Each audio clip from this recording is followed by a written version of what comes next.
The fans are piling in here at UC Health Training Center for another chance to see their beloved Broncos.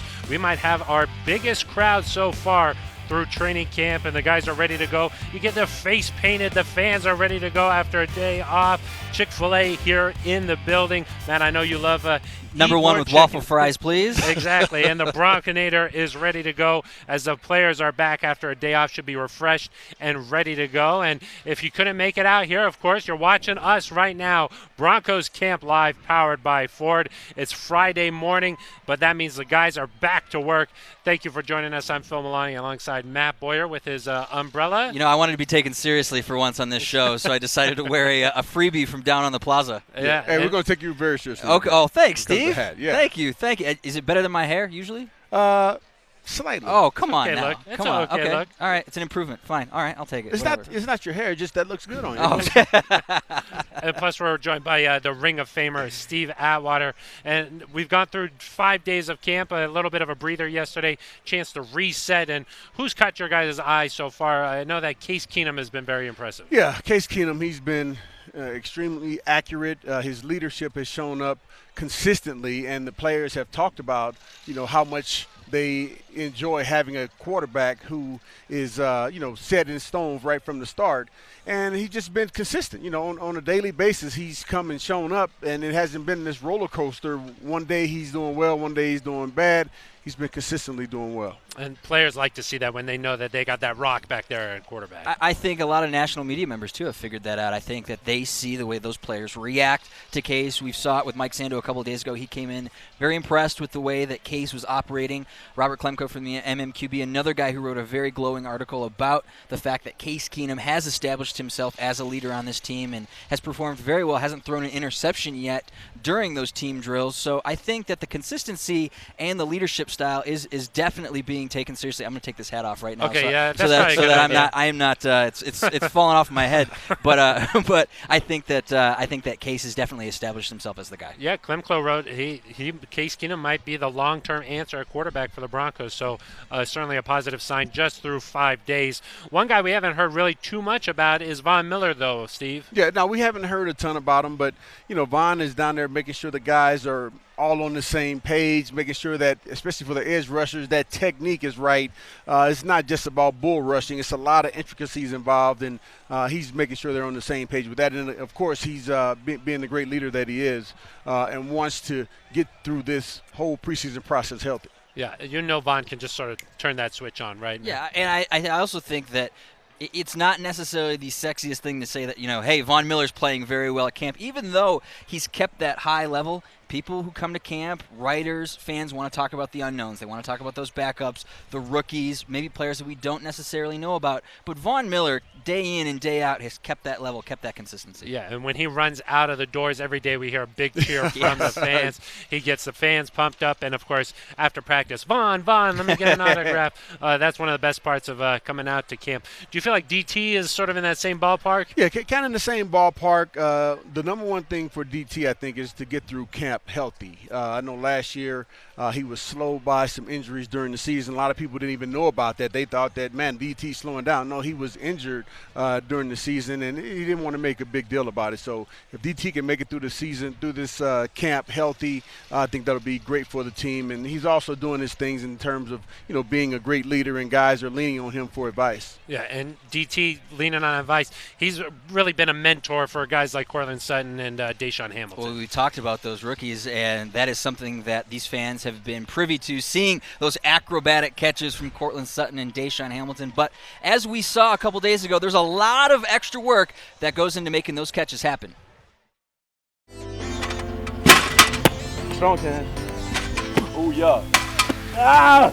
I get these drugs, you dig? It's important, something like that. Especially for our position.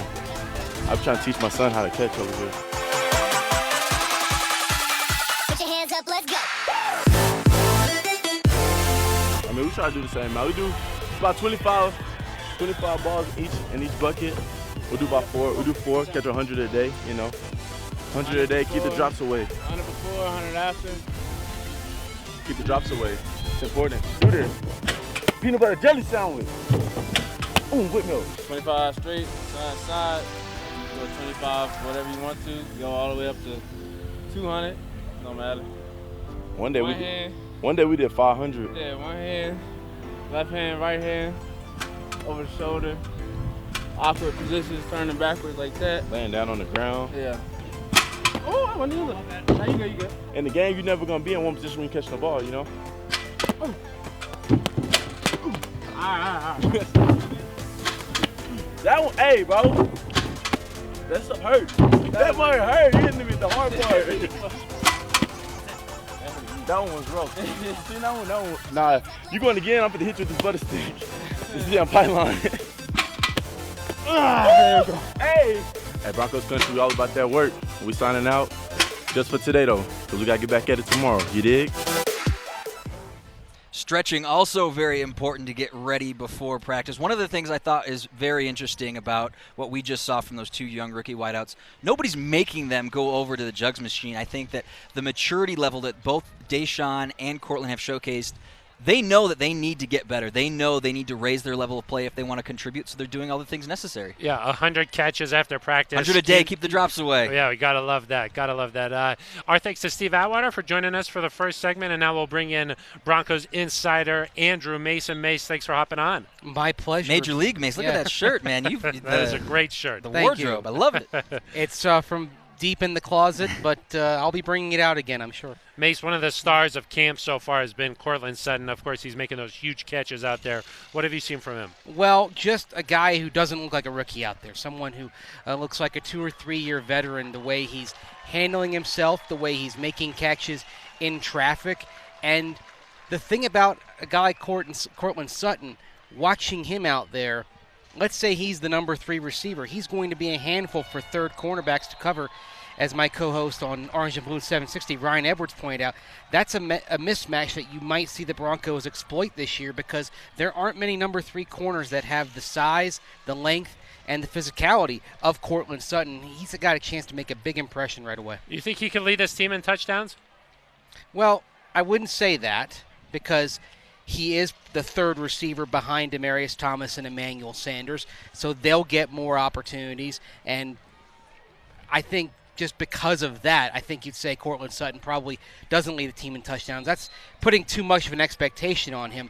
But certainly he gives the Broncos the freedom to go 3 wide a lot, and so does Deshaun Hamilton. Yeah, Deshaun Hamilton. You see, Vance Joseph, he's got to be happy with the performance of both those young guys. Matt, what have you seen from Deshaun Hamilton? A little bit of a quieter personality. I think he gets lost in the shuffle a little bit because he's not as loud as a guy like Cortland. Cortland's not loud, but he definitely makes some noise with those catches, likes to talk a little bit, but Deshaun, very quiet, goes about his business, but he's so precise. He's so attuned to every little detail when it comes to his preparation. We saw the package. He's out there with Cortland getting the catches. Him and Cortland like to go back and forth with each other. Even though he might not be the loudest guy or the most talkative guy out on the field, he's putting in the work. Not only is Deshaun Hamilton one of the last guys off the field, he's always one of the first 2 guys on the field. You see Deshaun Hamilton and River Craycraft come out often before 9 a.m., right at 9 a.m., and they just start warming up, throwing the ball back and forth to each other. There's not any amount of work that is too much for Deshaun Hamilton. He's willing to put it all in, and I think if Cortland Sutton was not on this roster, Deshaun Hamilton would be the rookie star on offense of camp because he keeps making play after play after play. Kind of rare to see 2 young guys come out the same draft and compete like this with each other. Are they pushing each other to be better? I think so. I certainly think that if Cortland says, hey, Deshaun, I think they're holding each other accountable. If Cortland goes to Deshaun and says, hey, tonight we got to get extra work in the playbook, or hey, tonight we got to get an extra lift in, or get some extra work in on the jugs machine. I think when you have that buddy, or you have that buddy system in place where, one guy is holding the other accountable, I think it's going to be very, very important, especially when we hit to the season and you're not really feeling like getting up and getting in that extra work. I think it's a great system to have. And especially if you get to the regular season and Demaryius and Emmanuel are still getting the lion's share of the work, those 2 guys can still kind of push each other in the 3 and 4 roles, which will kind of be interchangeable. I imagine there'll be some situations Deshaun's a third receiver, some situations that Cortland Sutton is the third receiver, and they can kind of push each other. And I think what's going to happen is you're going to see over the course of the year that the future of the Broncos receiving core is probably already on the roster. And the exciting thing is that Case Keenum, you see him there on screen, already trusts these guys. Pretty impressive that it's just, temper expectations, although it's just 5 days of camp, but it's a good sign that he trusts those guys to be in the right spot. Well, both of those young wide receivers know, they've said as much too publicly, that if we don't make these catches, Case isn't going to trust us. If we prove that we don't know the playbook in certain situations, we're not getting the ball. So in order to make it an immediate impact, we have to show our quarterback that, hey, we've been paying attention. We know these specific attention to details, and I think that that's going to pay big dividends, like I mentioned, Mace, way down the line. And don't forget also, when Case Keenum is throwing to Sutton and throwing to Hamilton, if he's throwing in tight coverage, he's testing them. He's finding out, okay, what kind of window do I have to have in order to throw to these guys? Do I need a wide window, or can I throw to them with a sliver of a window, tight coverage? And what he's learning more often than not with both of them is they don't need a lot of separation. They can be covered man for man pretty tightly, and both of them have a good chance to come down with the football. Well, you mentioned the tight window, Mace. We've seen Keenum have the ability to really put the ball right on the money, and offensive coordinator Bill Musgrave says that's something that Keenum's had since a very early age. Was terrific in college, as we know. Looking at his stats and his film when he was at the University of Houston, he had it then. What he demonstrates today and has demonstrated his entire career is anticipation, ball placement. He knows when to change speeds to make it more catchable for receivers on various routes, and he knows when to have to really frozen rope it, and drill it in there. So those are innate qualities of his. See Bill Musgrave there getting a chance to watch over some of the running back drills early here in practice, and Bill Musgrave clearly pleased so far with Case Keenum at the helm. Our thanks to Andrew Mason, of course, doing some great work on Orange and Blue 760. Now we'd like to welcome onto the set Eric Delilah. Who let this guy on here? Nice Security. Security. Making his Broncos camp live debut out here. Eric, we've been talking to everybody through 5 days. Who's really caught your eye so far during camp? Yeah, I mean, as you and Mace were talking about, Cortland Sutton obviously toward the top of that list. Case Keenum's been really good. Have been impressed with the offensive line and the way they've kind of gelled together. It's been a good few days, but as Vance Joseph said the other day as we were going into the off session, he said, we're not done here. We've done some good things, but there's a lot that's gone wrong that we can fix. And I think if you're a Broncos fan, that's encouraging because you don't want to be peaking after 5 days of training camp. Optimism's so high at this point in the season, sure. That I think there's a saying, Jeff Legwald from ESPN was saying that nothing grows in the summertime like optimism. So a lot of optimism around the Broncos camp right now. One area we haven't really talked about so much is special teams. Mm-hmm. And we talked about the two young wide receivers in Cortland Sutton, Deshaun Hamilton.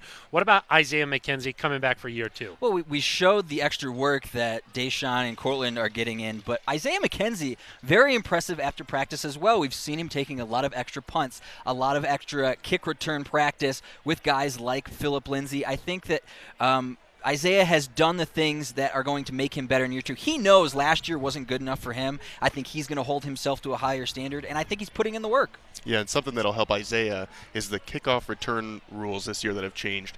Now, when you're on kickoff, you don't get that 5-yard running head start. You've got to be right there at the line.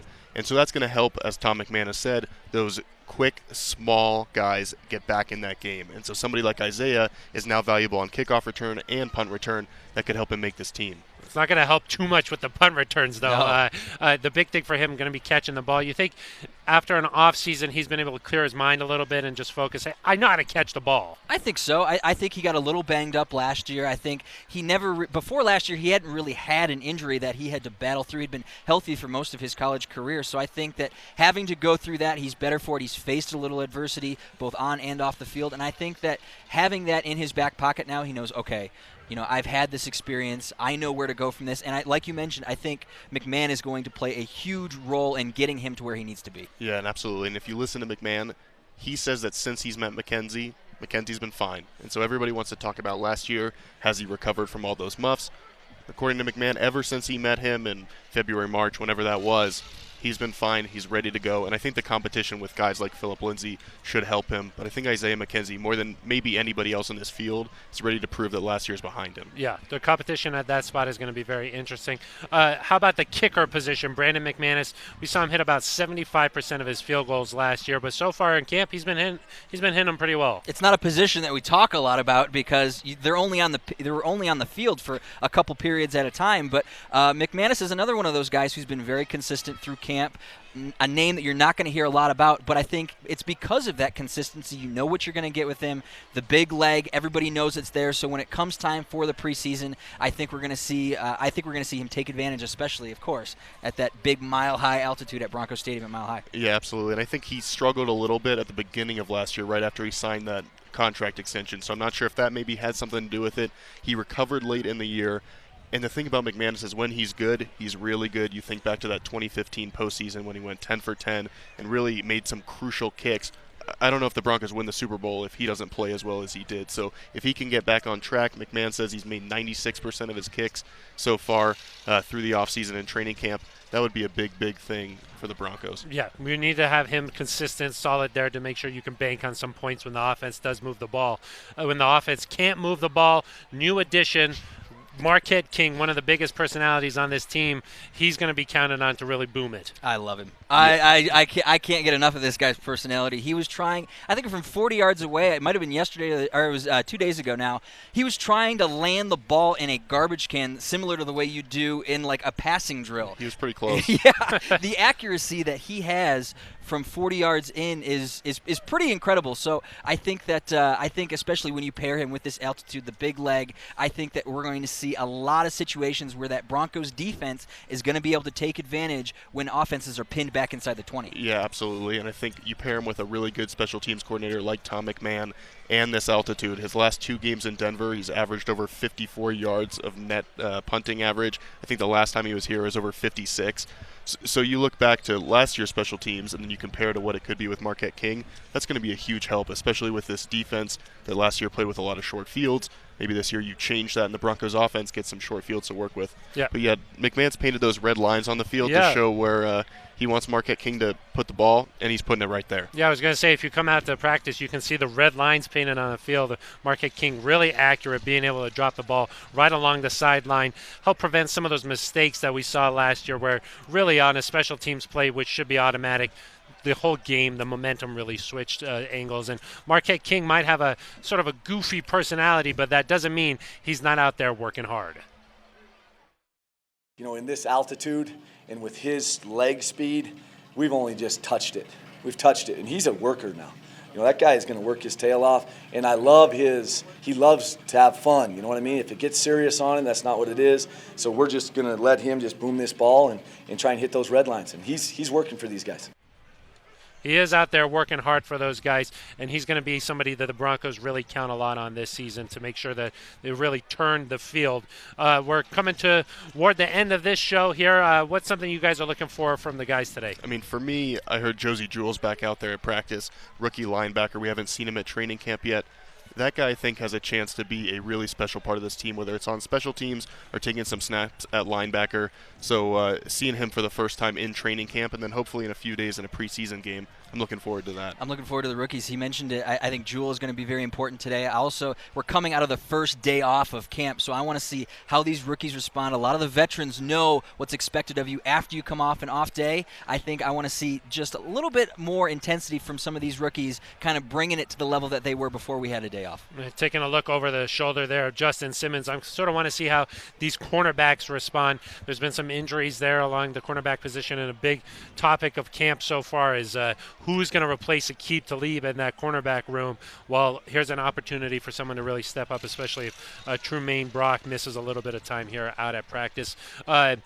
Coming to a close here on the show, Matt, you were on the radio this morning. I was. Orange and Blue 760. Thank you to Tyler Palomas and Andy Lindahl for having me on.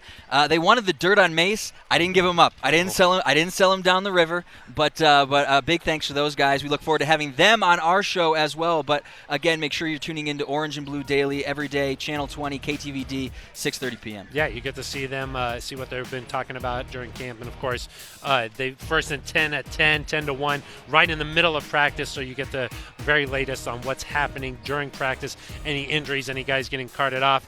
Knock on wood, that doesn't happen. Right. But Phil. I know I don't want to talk about that, but we've seen a little bit of an update. And if you came out here today, you can see that the berm is completely full out here behind us. Definitely the most fans that we've seen so far during the first couple of days of camp here. All right, that is going to do it for us. Our thanks to Eric Delilah, and before him, Andrew Mason and Steve Atwater, Matt Boyer. I'm Phil Milani, and you've been watching Broncos Camp Live, powered by Ford.